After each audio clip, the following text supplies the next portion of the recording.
दोस्तों, सबसे पहले सब्सक्राइब करें, नोटिफिकेशन बेल दबाएं और सबसे पहले वाली ऑप्शन ऑल करें, जिससे हमारी आने वाली नई वीडियो की नोटिफिकेशन आपको फ़ौरन मिल जाए। जय श्री राम भक्तों।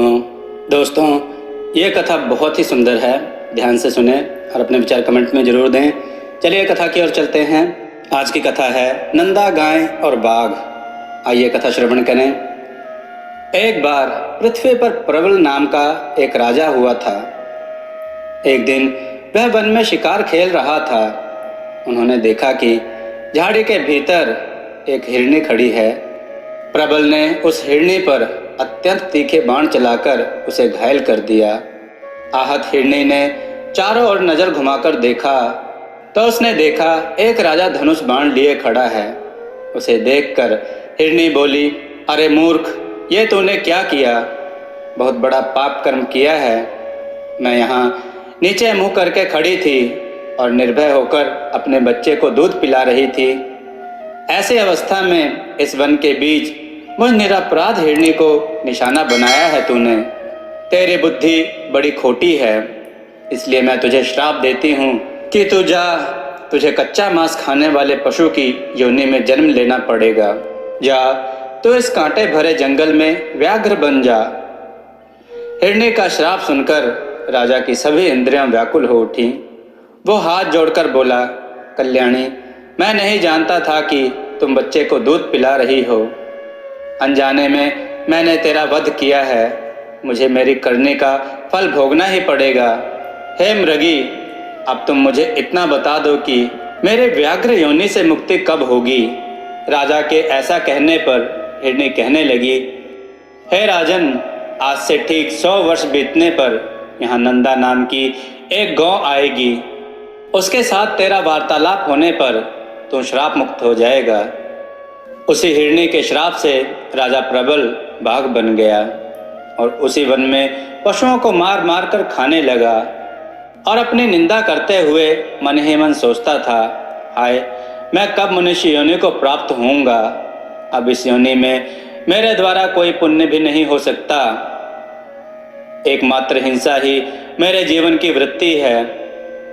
दोस्तों, यह सच है कि पशु योनि में जाने के बाद उसे पाप और पुण्य का फल नहीं मिलता, क्योंकि वो उस समय भोग योनि में है, जिसमें खाने और भोग करने के अलावा और कोई ज्ञान नहीं होता, जिसमें सारे दुख ही दुख हैं। अब आप कहेंगे कि शेर बहुत बलवान होता है, उसे भला क्या दुख हो सकता है? इसका अर्थ है कि सर्दी में सर्दी भोगना, गर्मियों में तपन सहना, भूखे प्यासे रहना, कांटे कटीलों में भटकना, बारिश में भीगना, आंधी तूफान और ओला, किसी शिकारी का आखेट बनना, बिना किसी सहायता के पड़े रहना, ये पशुओं के लिए किसी नरक से कम नहीं होता। दोस्तों, जब उस बाघ को वन में रहते 100 वर्ष बीत गए, तब एक दिन गायों का एक झुंड वहां घास चरते हुए आ पहुंचा। उसमें से एक नंदा नाम की एक गाय अपने झुंड से बिछड़कर उस बाघ के सामने पहुंची। बाघ उसे देखते ही उसे खाने के लिए दौड़ा। गाय अपने को संकट में खड़ी देखकर अपने बछड़े को याद करके रोने लगी, जोर जोर से हुंकार भरने लगी।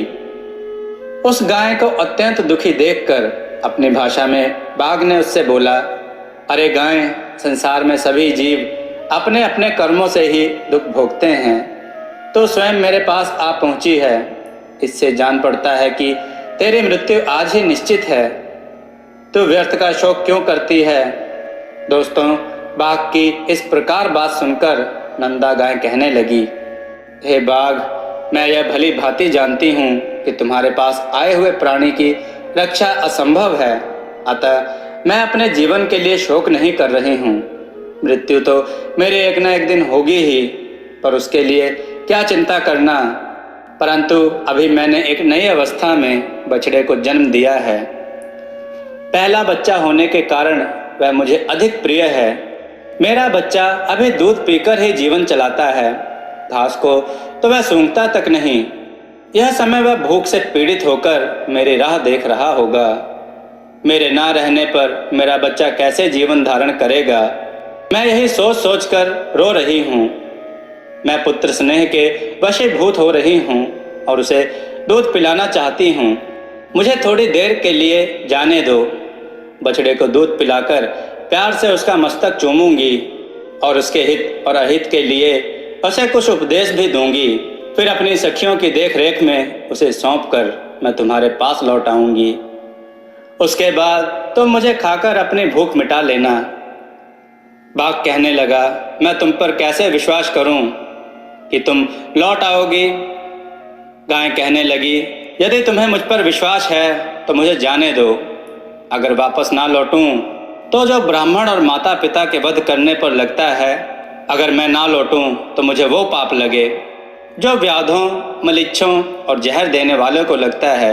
यदि मैं ना लौटूं तो मुझे वो पाप लगे जो गौशाला में विघ्न डालने और सोए हुए प्राणी को मारने से जो कन्या का एक बार दान करके फिर उसे दूसरे को देना चाहता है, ऐसे लोग को जो पाप लगता है वह पाप मुझे लगे। नंदा की यह कठोर शपथ सुनकर बाघ को उस पर भरोसा हो गया। बाघ कहने लगा, हे गाय, मैं तुम्हें जाने देता हूँ, पर कुछ लोग तुमसे यह भी कहेंगे कि स्त्री के साथ हास्य परिहास में और गौ को संकट में बचाने में और प्राणों पर संकट आ जाने पर शपथ की उपेक्षा कर देने से पाप नहीं लगता।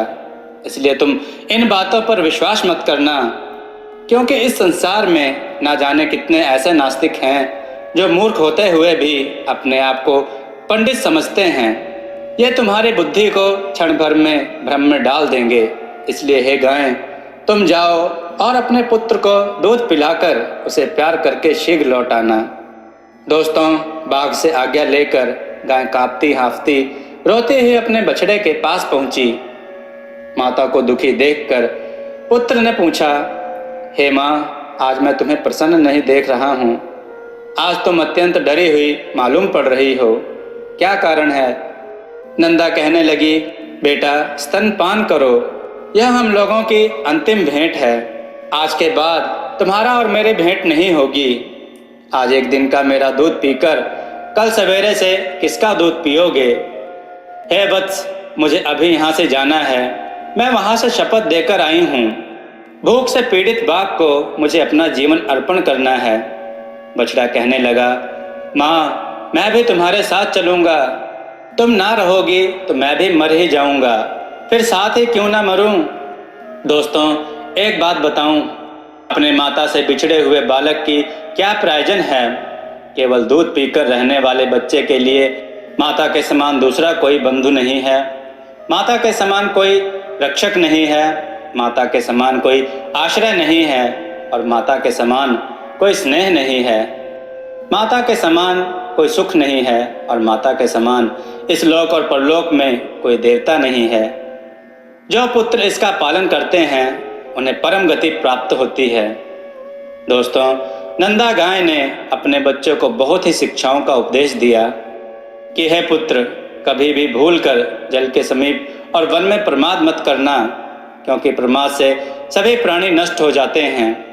लोभवश कभी ऐसी घास को चरने मत जाना जो किसी दुर्गम स्थान में उगी हो, क्योंकि लोभ से इस लोक और परलोक में सबका विनाश हो जाता है।